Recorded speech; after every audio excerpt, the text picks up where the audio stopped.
Folks, welcome to another Sunday Night Futures Live. Welcome. And we have the futures market that is open. And we're going to be talking about European elections. Why does that matter? It matters because it could influence the currency, the euro. There appears to be a big move as right now towards Marie Le Pen, away from Macron. And we may have a turnover in government in France, which is a good thing. So a lot of these left-leaning policyholders or communists, they may be shown the exit door. So that's a good thing. But for right now, it's going to cause a little bit of turmoil in the Forex markets. And frankly, ever since the European elections, or the EU elections, I should say, you've seen weakness in the euro, strength in the dollar, and the yen is just a basket case. And we're going to talk more about all of this in a moment. We're going to be talking about stocks that we like going into the new trading week. We're going to talk about our Tesla trade briefly. I'm probably just going to do a video on it. I'm going to get back to doing weekly stock charts that I like. A lot coming up, and probably some trade recaps, whether it be options, whether it be common stock trades, whatever. Even if there are losses, at least we learn from those videos, because we only learn from our mistakes. So let's say hello to folks. Let these futures markets settle down for a moment. Franklin, good evening and another week ahead. And what coming our way, Bob? I think it's going to be the V word. I think it's the V word, and that V word is volatility. Talon. Bob, Franklin, good afternoon, gentlemen. Good afternoon, Talon. The great Talon. Pete, Mr. Pete, welcome. All right, let's get to it. Quiet night tonight, huh? Larry.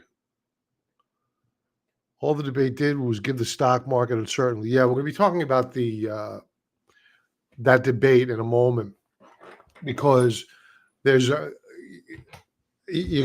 more I think about it, the more I'm convinced that there was effery afoot on the Democratic side of the aisle. And you take a look at who benefits from that debate. Certainly wasn't going to be Biden, and they knew it beforehand. So we're going to talk about that in a moment. So let's get to it. Let's talk about the futures action. Yes, an abbreviated week this week. That's right. Sean, welcome. Welcome. All right, starting to pick up. Okay, so what we're looking at, 5-minute chart, E-minis.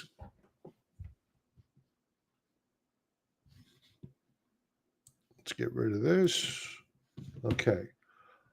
We opened up, faded, rallied back. We're off the highs of the session. We are up at current 0.20%. Now, this should be no great shock.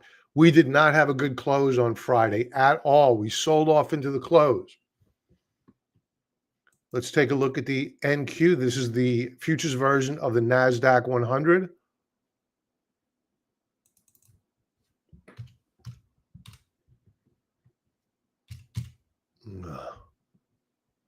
There we go. NQ up 0.18%. Dow up 0.10%, but a potential for a outside reversal bar. If you're not familiar with the terminology, I have a 5-part video tutorial linked below. My top 5 favorite candlestick patterns, free. Dow lower, low. Let's see whether or not we take out the lows here. The Russell 2000. Continuation outperformance of the small caps relative to the mega cap names. So, you're going to hear a lot of negativity out of me today. I was charged with that on Sunday in a nice way. But I am not overall bearish on the total stock market. I think we're going to get sector rotation, and you're seeing that here in the small caps, which we began buying a few weeks ago. So small caps up over a third of a percentage point, while the rest of the equity markets are up, but not as much. Bond yields, oofa, oofa. Are we already into the second 5-minute bar? We are. Wow. Wow, this is not what the traders want to see. So we opened down. They took us down further.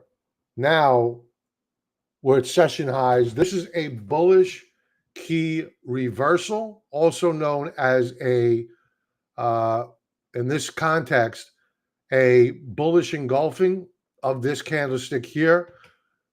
Let's take a look at a 15-minute view. Oofa, oofa. This is not what traders want to see. This is not good for bulls. So already this week, we have a new weekly higher high.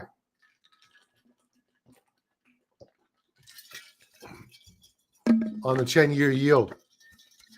And that's the approximate reason as to why we went down on Friday. The dollar gap down here. Das ist guten, as they say in Germany. Das ist guten. Good for our gold trade. Let's check in with gold.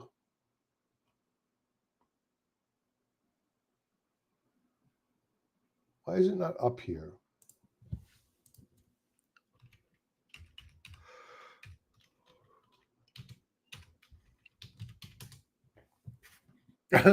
Gold down.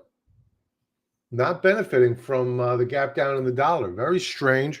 Let's check in with silver. Silver down nearly a half percentage point as well.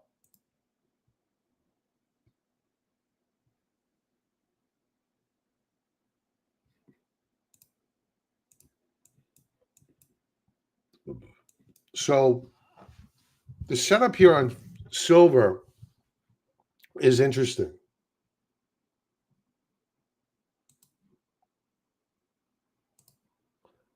I'm looking for a breakout here on silver. We traded silver futures last week, made a few bucks, not big money, and I'm glad we got out because they reversed. As you can see, they went negative. We made some money there. We made some money along of copper, and we got out quickly, and thank goodness that we did because that faded as well. We also traded wheat last week. Now, wheat broke out. So we may be back into wheat in a moment. We're going to go over that chart. So silver to me is looking interesting. Let's go 4-hour view on gold.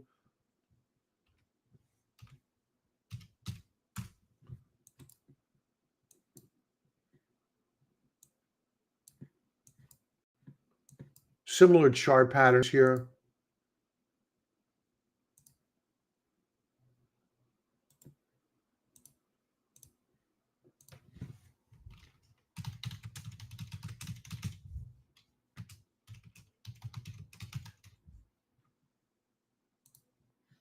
Let's go back to silver. I just want to create an alert. I don't care if they go down. I just want to know if they go up. So we're just going to set a bull alert. I think they're going to reverse.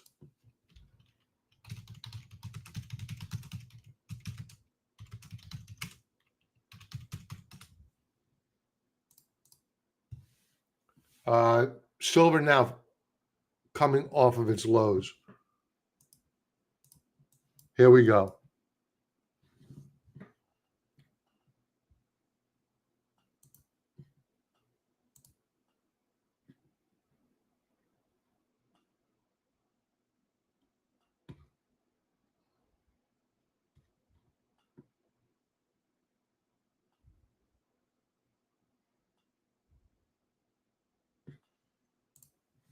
Trying to decide if I want to sell puts here or buy the futures. Tight Bollinger Band squeeze set up here. This is only a 5-minute view. Let's go further out. I think they're going to squeeze it.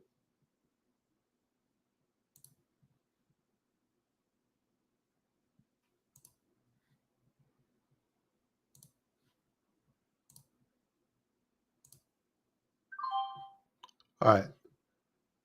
So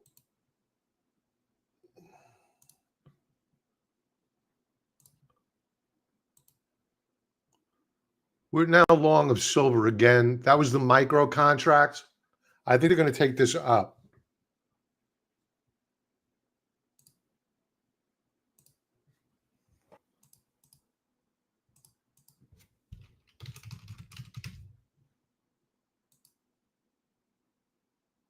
Yeah.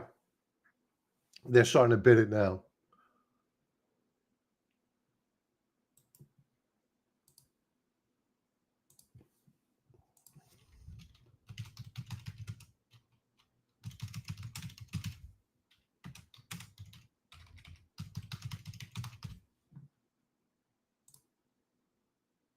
Let's check back in with the dollar. I want to make sure the dollar is for real with this sell-off. It looks like they're gonna try to rally the dollar. The question is, does it put in a lower high or does it manage to break out? So that's why I have an alert underneath silver right now, because if we reverse and close lower because the dollar is charging back, then we're going to want to take a small loss, exit, and go to cash.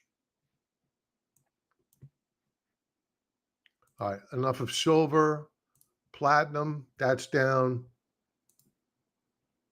We're long of palladium now. We have been for a couple of weeks.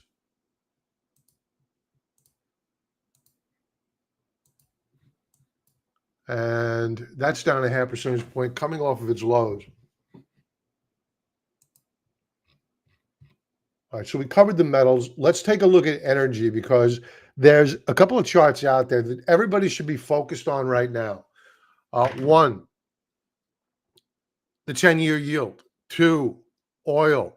They're highly correlated. Three, yield curve, yield curve, yield curve. We're going to be going over it in a moment. A lot happened last week on the yield curve and on the month. Remember, the yield curve chart that you're looking at on a monthly time frame now is in the books. It's history, and it was bullish. And you do not want a bullish yield curve, meaning steepening.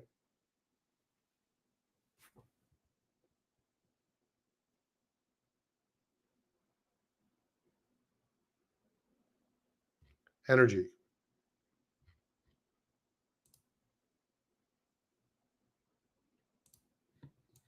Light sweet crude. Light sweet crude looking good here.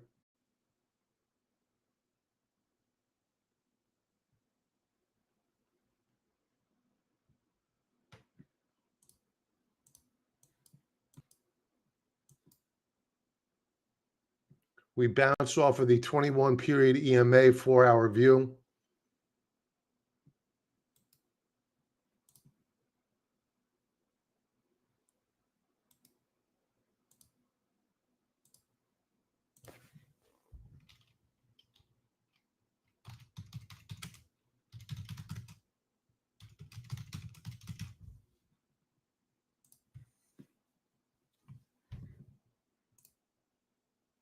Let's take a look at natural gas.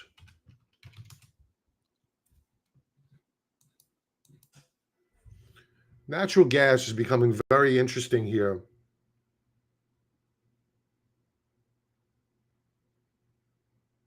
It's really taking it on the chin. It even closed down on the month last month. This is a 5-minute view now. 15-minute view. Yeah, this is looking interesting. This looks like a spinning top formation. I think we're breaking out.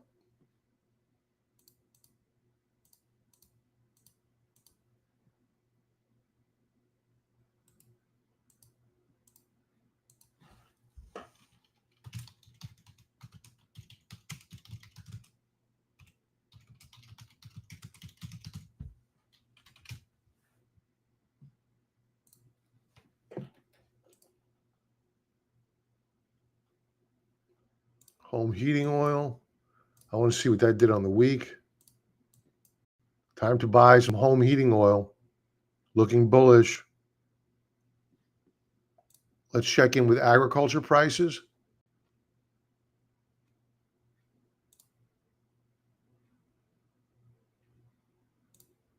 I do want to check the euro yen as well. My guess is that the euro is rallying. So here is corn, weekly chart. This is not reflective of this price action today. This is last week's price action. So still in a downtrend.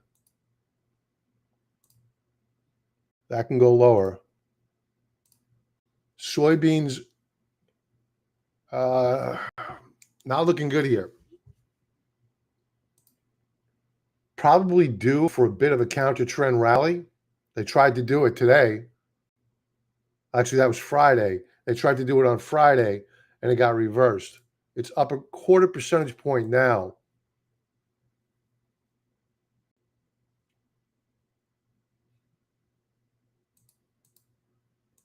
Wheat. I mentioned earlier that we traded wheat to the long side last week, made a few dollars, did okay there. Bullish reversal bar. Wheat is looking interesting.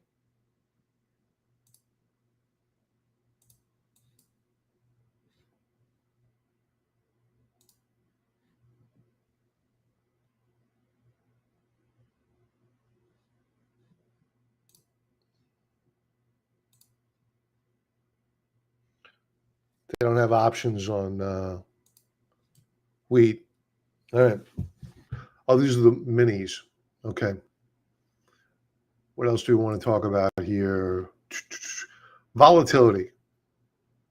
Let's see what volatility is doing. Volatility is down at current.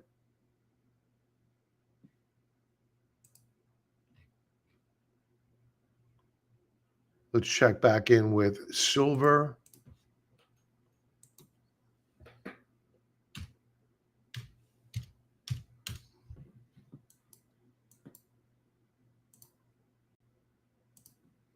And if we begin to break out, I'll add more to the trade. You know, you want to start small.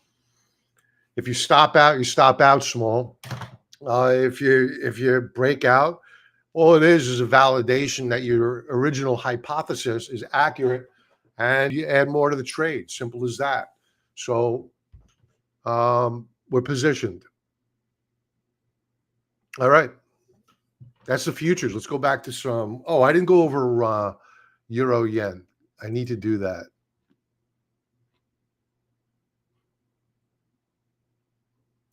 Euro, as expected, rallying. Now,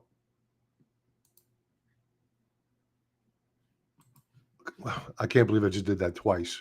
I have no idea how I did that. I couldn't repeat doing that if I tried.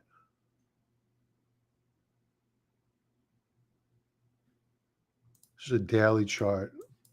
Look at that big gap up. That's the French elections right there. They're happening as we speak. Japanese yen down, but no new weekly lower low yet. Let's just check back in with the dollar. Okay, not capitalizing yet on that reversal bar. So hopefully it trades sideways and goes lower, and that'll prop up silver. Okay. Jody, the lovely Jody, welcome. That was me, and I agree with the negativity today. Last week's comment was based on overall months of watching as we kept rallying since October. Yeah, but and thank you for, and I didn't mean that you were rude at all. Don't take it that way. The one thing I will point out is that since October, while we have shorted the market, by and large, we profited from those shorts, but we got out quick.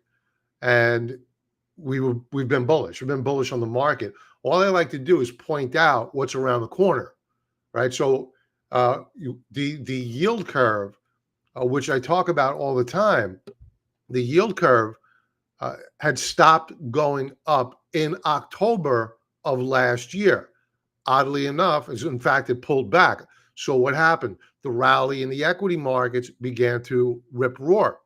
What happened last week? I'm going to show you in a minute, because we saw a move up higher in the yield curve that 99.99999% of people don't even know to look for.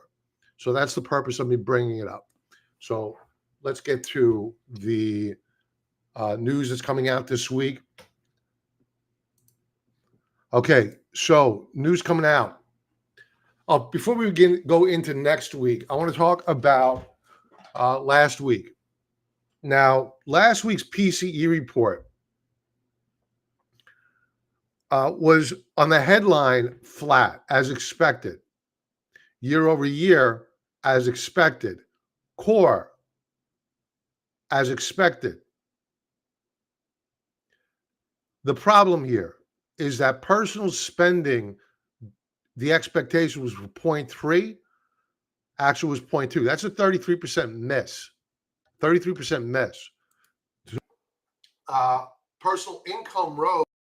Stock market doesn't like that. I like for everybody to make more money. That's the American way. Stock market doesn't like that. That means more expenses for companies, especially if they don't see productivity gains. So personal income rose. Maybe they're paying down debt, but personal spending did not rise. That's a problem. So now going into this new trading week, July the 1st, we're now into July. June went by like that. We get the final PMI read for S&P U.S. manufacturing. ISM manufacturing comes out at 10 a.m. tomorrow. Beware, 10 a.m. report tomorrow for those option sellers out there.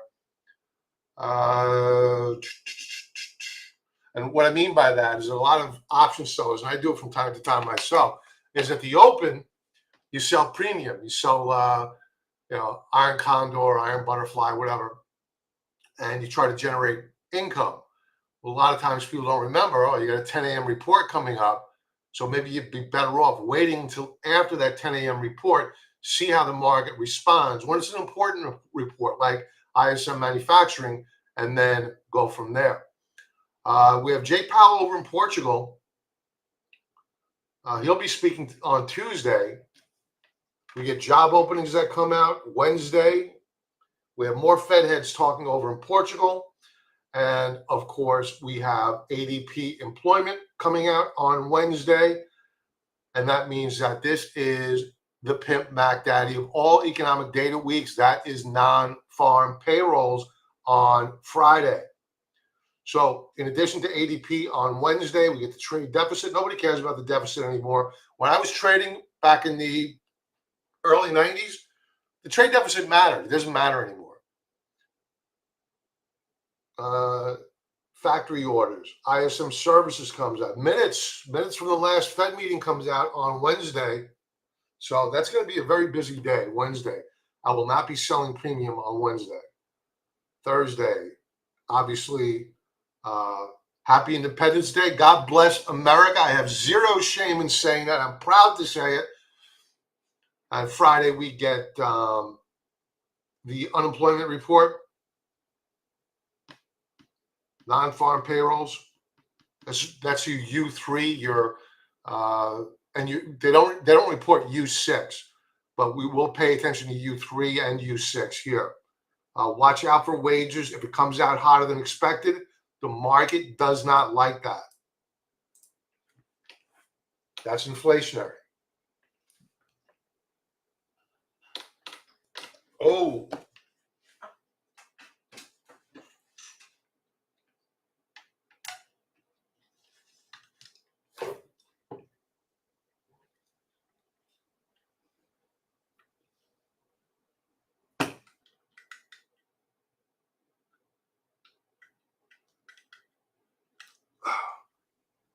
Am I back?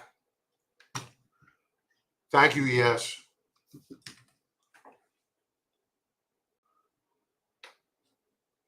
I should be good. Okay, moving on. CME Fed Watch tool going into the new trading week.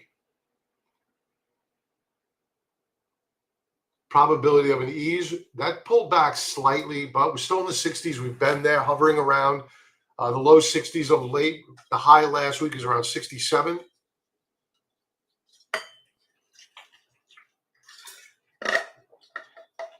Moving on.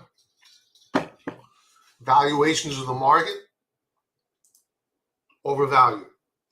We remain overvalued, and it's going to take quite a bit of selling to get a beat on earnings across the board for this market to become, at least on the S&P 500, to become fairly valued. Shiller PE ratio on Thursday, I think we were at about 36. We pulled back a little bit.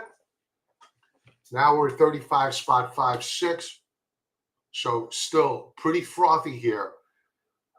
Be careful. Tesla. We entered here on this squeeze. We booked profits. And what I mean by squeeze, you have the Bollinger Bands in black, inside the Keltner channels in gray. We've traded this 3 times now, 3 times on Tesla. Options, the first go around, we made money there. Second time was common stock. We stopped out. Third time, we got back in again, common stock, and we made about 10% last week on that trade. So Tesla, what it did on Monday, Friday, Monday, they gapped it up higher, and it was pretty extended. So, you know, bird in the hand is better than 2 in the bush. So I saw it was overbought.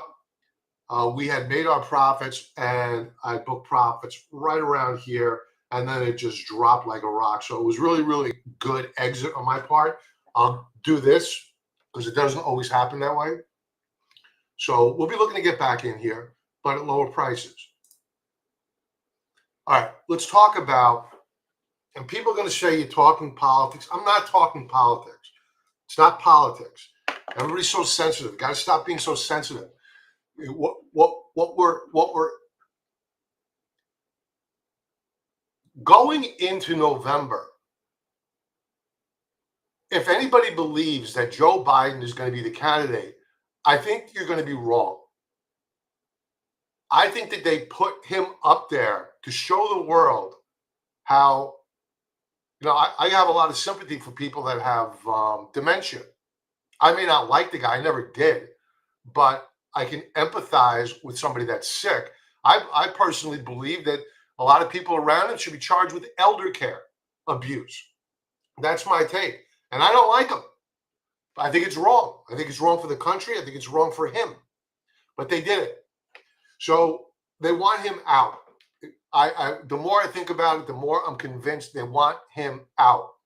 He will be the fall guy for whatever goes wrong in this economy, and he can't be held accountable. So this is off of, this is just goes to show you how bad he was. He had Dana Bash. She was one of the, let me make sure I'm sharing my audio.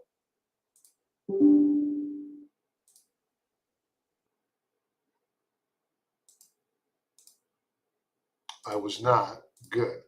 So she was giving him hand signals. Watch her hands. Giving.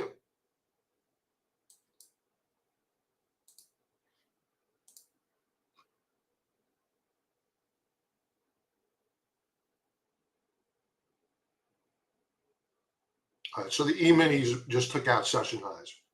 Okay, not a big deal. All right, so let's play this.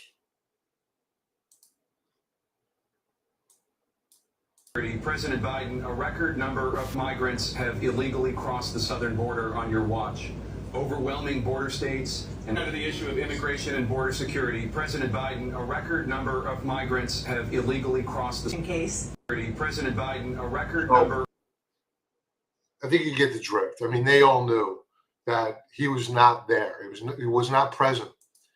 So I think that what's going to happen in the coming months is that you're going to see gaslighting like you have never, ever seen before. It is going to be a massive, massive psyops, because whoever they choose, it'll be either Michelle Obama, that's just to get Barack back in office, or not that he's ever left, or it's going to be Gavin Newsom, Gruesome Newsom from California. And I hope that they run him. I think he's more beatable than Michelle Obama. So expect a rotation into that place, because the reason why I'm so confident now is that this was the headline off of Zero Hedge from this morning, early this morning, 7:35 a.m. I posted this in the members area. There it is. Biden family now expected to discuss the future of campaign after disaster dementia debate. And why did they keep the camera running on him? This is supposed to be the CNN, the Clinton News Network, the Communist News Network. Why did they keep the cameras rolling if they wanted to prop him up, as Joe Biden had to help him walk down the stairs? I think it was all one big setup to get him out. Buckle up. It's going to get nuts. So here is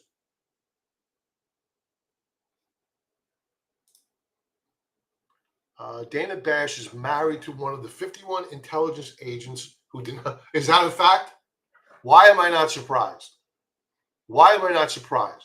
I think I would be more surprised if she wasn't married to one of them. It's so crazy. Yeah, Johnson, it just makes sense. If you want the guy to win, why would you put him up in a debate in front of Donald Trump? Why? It makes no sense. And they're going to do it again in September? Incredible.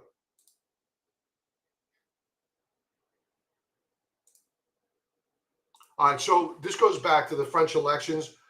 France's high-stake election begins with a surge in voter turnout. So I guess it was another article I was reading. The entire EU is about to shift. I'm not going to say right. It's going to shift further center than where it has been. And there's going to see a lot of change there. So my guess is this is bullish euro and bearish US dollar.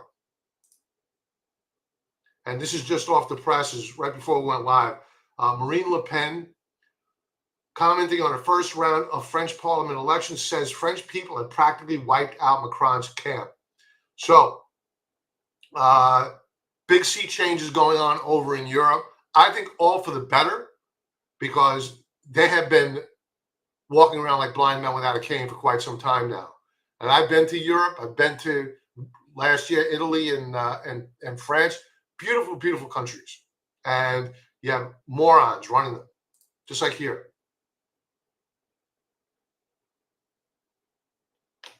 Come on, you can do it. Well, okay, which countries have the most U.S. debt? This is important. It's Japan. Japan has the most U.S. debt. China is no longer buying. If anything, they're selling. Now, why does this matter? It matters because the yen is in absolute and utter free fall, because inflation is just so out of control. This is a monthly chart of the yen, and it put in a bearish key reversal last month. High probability that we are going lower on that currency. So I keep repeating this, but it matters. One of the most critical trades out there is the yen carry trade. Borrow in yen, buy U.S. stocks, because you borrow at zero interest rate and you put the money to work over in the United States. It's a no-brainer. You can't lose. So if they reverse and they have to raise interest rates again, and they do, you're going to see strength in the yen, and that there's going to be a reversal of that yen carry trade. So this would be very, very bearish for the U.S. stock market if that money flow were to dry up. It would also be bearish for the bond market. All that money doesn't go into stocks. If you're borrowing at zero and you're making, what, 5% on a 2-month treasury? That's a ridiculous return. That's free money. Why buy stocks?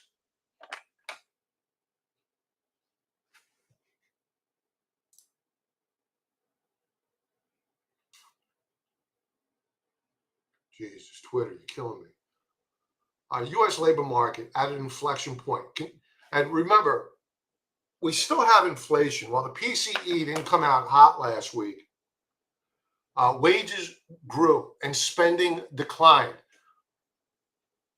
My interpretation of that is that the consumer is hunkering down. They're in debt and they need to bail themselves out. Now, if inflation does not drop down to that 2% threshold and you get a continuation of job layoffs in this economy, which we've seen of late, that's a major problem. So here, for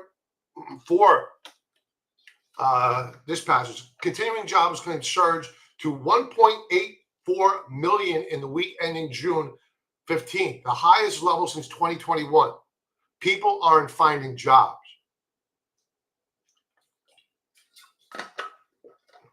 Now, this week, we're going to get job openings come out, and we'll see whether or not we have a spike or decline in job opportunities. At the same time, the 4-week moving average rose to 236,000, the highest in September of 2023. This is also evident in the unemployment rate, which rose in May. That was the last U3 report from a month ago, and we're going to get a new one out this week. For the first time in 2 years, from 3.4% in April of 2023. Moreover, the ratio of U.S. job openings to unemployed people plummeted to 1.2 to 2.0 in 2022, suggesting the labor market is softening. So, doom and gloom, yeah, it's fact, right? It's just fact. It's all we're looking at here is a threat. We have, what have we talked about so far today? And I haven't said go out and short equities. I am short. I'm more biased short right now than I have been in recent weeks because of the performance of the Qs on Friday and last week. That being said, what we've covered so far is that we have continuing jobless claims on the rise. We have a new report coming out this week. What does that mean? Volatility. We have equity valuations very, very high as measured by the Buffett indicator, which uses the total stock market as relative versus the GDP of the United States. And we have something else up here that is a major problem, and that is the yield curve. Now, I've spoken about this for quite a while, and I've said it's a threat. It's a threat to the stock market. Now, what did it do last week? It came very close to breaking out. Very, very close. 1 bip away at current from breaking out. I'm going to bring up bond market now and take a look and see what bonds are doing.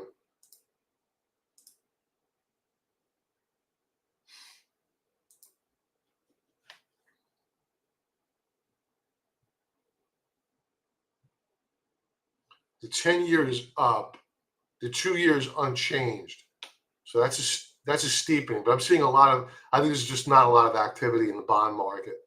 It's not fair to say that it's steepening right now. Technically it is, but I think we ought to wait until the morning once we get European markets open, Asian markets open, and then we'll make a determination as to whether or not we're seeing a continuation breakout or steepening of the yield curve. Now, to bring this home a little bit, to view it from a monthly view,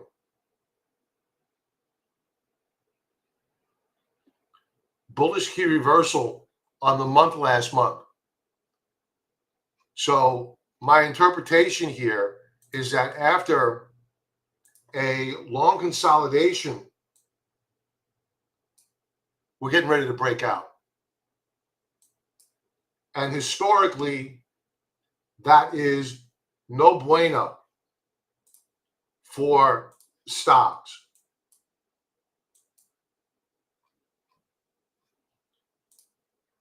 And for those that are not familiar with what happens when you get an uninversion of the yield curve,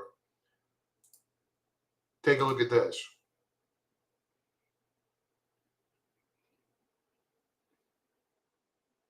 Here's the same bullish key reversal bar.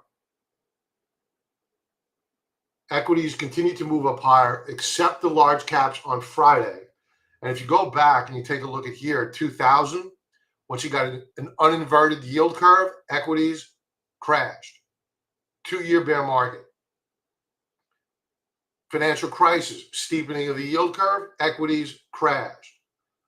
Fast forward to COVID, uninverted yield curve, equities crashed. So I'm not saying go sell your stocks now. I'm just saying keep an eye on the exit door. This is for real. There's history here. This is not mumbo jumbo gibberish. What could happen? If this does happen, there's a high probability that it does happen. We break out on this yield curve and buckle up. You're going to see equities fall. How do we know that? Well, let's just take a look at a chart of SPY.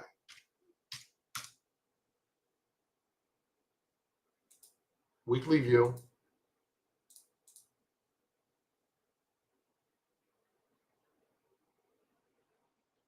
It closed down in the week. It's hard to see, but it doesn't matter. I'm trying to make a point here. So here is a ratio chart of the yield curve versus the S&P 500. So what happened last week is that the yield curve dramatically outperformed the S&P 500, and it broke out on a relative basis. Now, to be fair,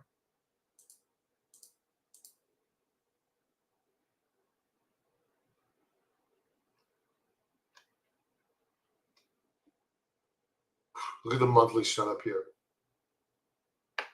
To be fair, both the S&P 500 and the yield curve closed up last month. But looking at this consolidation, all I can tell you is if this were a stock, I would buy it right here, right now. So buckle up, folks. Pay attention to it. Please, please pay attention.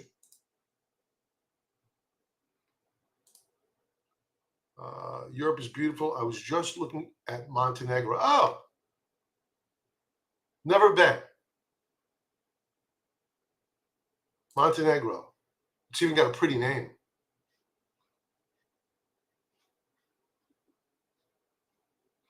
Okay, what else do we have here? Oh, 10-year yield broke out last week. I shouldn't say that. I'm going to retract that. It had a bullish reversal bar last week, implying that we're going to break out higher. Technically, we did not break out. We always want to be accurate, but we're right there. That being said, momentum is still declining, so it's not in the books yet that we have a breakout. But we'll be watching closely. This is bearish for equities, and I'm surprised at the small cap strength last week with the yield moving up higher. Small caps are highly sensitive to rising rates, so I question this rally in the small caps, to be honest, with rising interest rates. If interest rates are declining, I wouldn't worry about it. Now, you make the argument that what traders are doing is they're front-running small caps in advance of the Fed rate cut. Well, if you're doing that, you're forgetting history. And the history is that the first rate cut, stocks usually go down. It takes about 6 months for the small caps to begin to outperform the large cap names after 6 months after the first rate cut. So I think that's a mistake. I am dollar cost averaging in each week to the small caps, but it's not a big position right now. So with that, let's do some chart requests. And I want to go over, and this is how I found the Tesla trade, folks. I want to go over the squeeze indicator. This is on TrendSpider, 35% discount code below, and Ford looking good. I'm not going to buy this because the moving averages are not stacked. I want these lower moving averages to be above the higher ones. But nice breakout on Ford last week. Now, what's a squeeze before we get into it? In black, you have the Bollinger Bands. In green, you have the Keltner channels. Whenever you get those Bollinger Bands inside the Keltner channels, you're getting a squeeze. You're getting a lot of pressure, a lot of tug of war between buyers and sellers. It's hard to identify sometimes which direction it's going to go. Is it going to break out or break down? Generally, the rule of thumb is it's going to follow the current trend. So if it's in an uptrend, it'll probably go up higher. But you want to wait until the price action is trading above all of its moving averages so that you know the moving average is going in the right direction. Therefore, you're at the path of least resistance on the trade. So right now, Ford is looking good. I'm not going to buy it, though, because the moving averages aren't stacked. Let this consolidate a bit. We'll look at it maybe next week. U.S. Bank Corp. A lot of banks this week on this scan. Bank of America also up here. This is looking really good. Look at how tight these Bollinger Bands are on Bank of America. Looking really, really good. Verizon. I was looking at this one earlier. This broke out on Friday. I may be involved with this one. I'm going to be looking for a retest of the breakout point on Verizon because they have a big fat dividend, if memory serves me.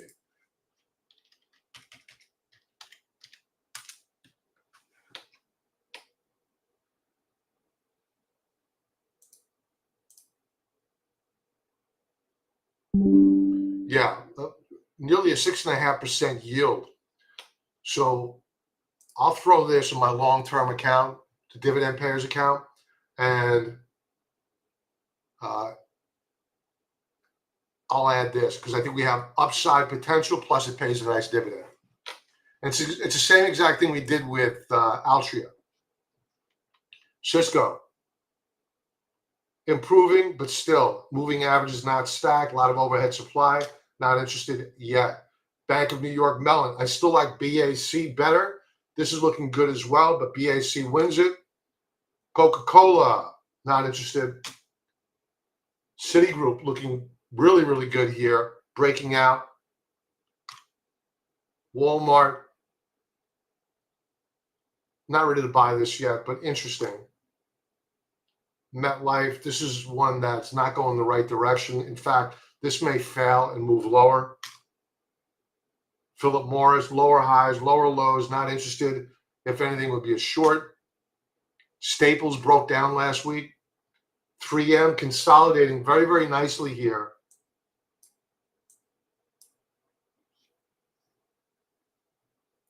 This may be breaking out.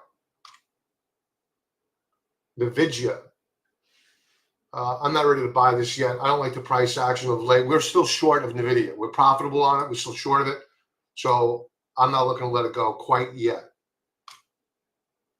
Simon Properties, REIT, looking really good here. Moving averages stacked.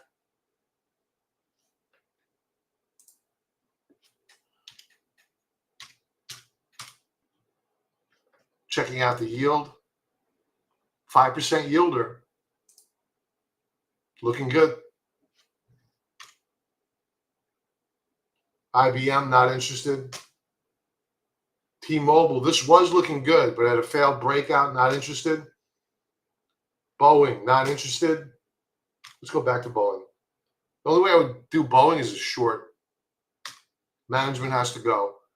American Tower, interesting. Texas Instruments, consolidating very, very nicely. JP Morgan, another bank. A lot of banks on this list this week. Looking really good. CRM, Salesforce.com. Horrible earnings report a couple of weeks ago. I'm not interested in this. Charter Communications. This has been on. This finally started to break out. This has been on this list for several weeks now, several months. And it's finally started to break out. Amgen setting up nicely here.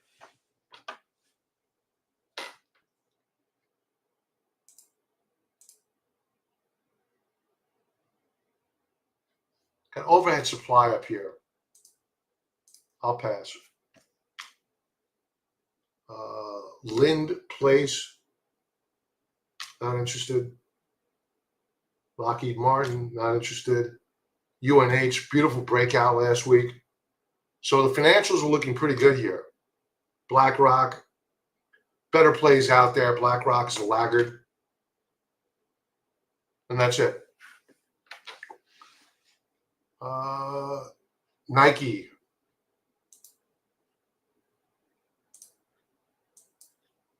Let's go to my other version of TrendSpider.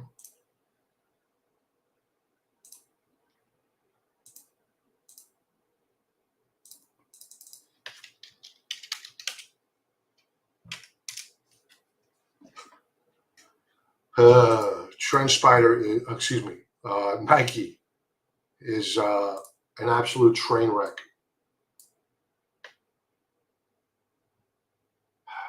I'm not a buyer here. They're going to probably retest this tomorrow. Watch for a check back to 76.50. If it fails to close above that mark, I would probably short this all the way down to here, $67 a share. I would avoid this company like a plague. Let's see where there may be historical support, monthly chart.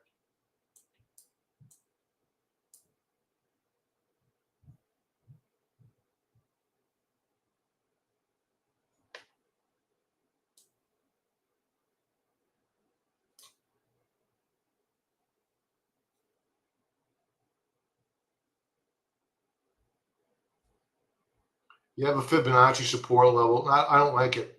I like it down here. I'm eyeballing $65 a share as a bounce for Nike. I think it goes lower. You have historical support down at that level. I would entertain it at that point.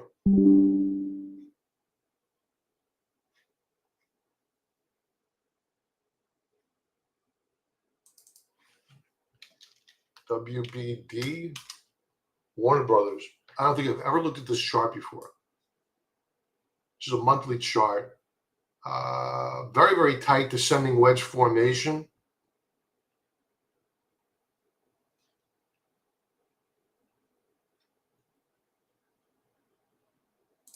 Interesting. Another one on a weekly chart. I look at these charts, and a lot of people look at them and say, the chart looks like death. What are you looking at? I see opportunity here. I see opportunity. What I would do is I would check in on the short interest. If you have a multi-day short squeeze potential here, I would entertain it. I think this is going to break out. This is unsustainable. You're nearing the apex of a declining downtrend channel. I'm not saying it's going to all-time highs. I'm just saying for a short-term swing trade and a squeeze like you had back here, here, here. I'm not saying anything's going to change here longer term. I just think you're set up for a squeeze and looking really, really good. Daily chart. We broke out on Friday. Actually, Thursday we broke out. We did a retest on Friday. I'm a buyer. I'm a buyer for a trade only, not an investment. I don't know enough about the company to talk about investment. Wing. All right, so automatically, I don't like it. I think it's run its course. Great stock. We closed out the week last week above a resistance level, but you're seeing sellers move in here, as noted by these topping tails. So at current, I am not a buyer of the shares, and in particular, not a buyer, because on a daily chart, I have a fractal resistance level above. We had a bearish reversal bar on Friday. So we have overhead supply in short, and I think we move lower. Horrible price action on volume. I think Wingstop goes into correction. And add to that, this lower high. Granted, it was an overshot new high, I believe, but a new close. What was the high of the day?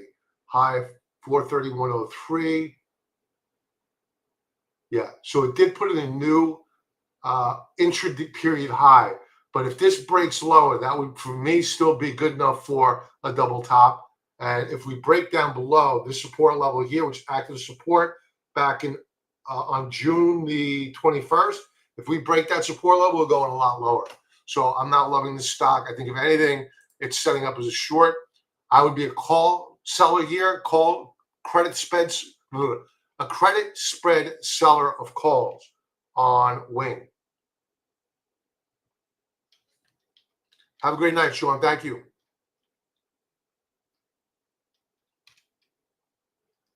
GTN. Great television.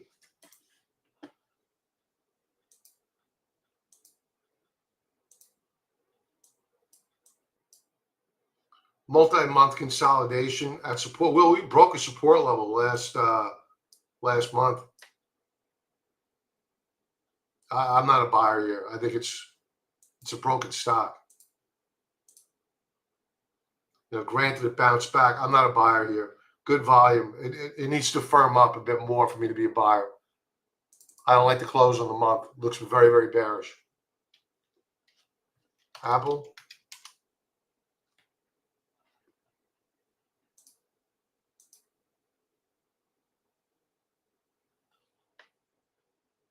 Good month. Good volume. Don't like the topping tails.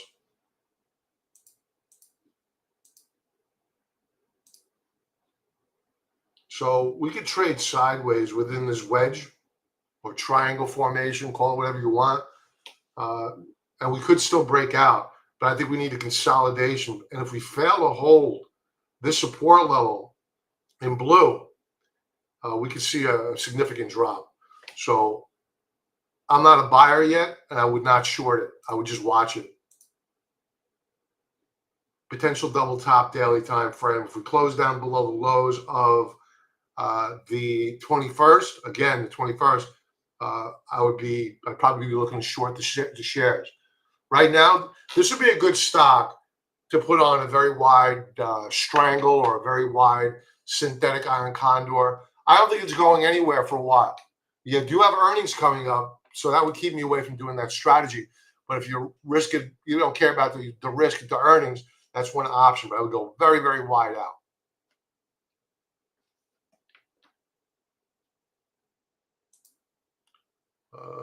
Pizza, Cracker Barrel looks better. Okay. You're welcome, yes. UNH, another one, big, but CVS looks better. CVS. Walgreens Boots looks horrible. Rite Aid is bankrupt. Somebody's got to be benefiting here.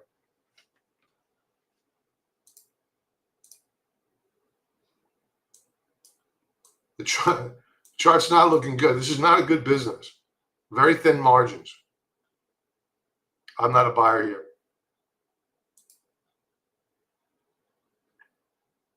All right, all. Everybody have an awesome remainder of your Sunday, and have a profitable trading week. Don't forget to like, subscribe. You know the deal. They tell me that only 55% of my viewers are subscribed to the channel. So please subscribe to the channel. Helps me out with the YouTube algorithm. Everybody have an awesome night. Jody, you're very, very welcome. Till tomorrow, have a great night. Be well.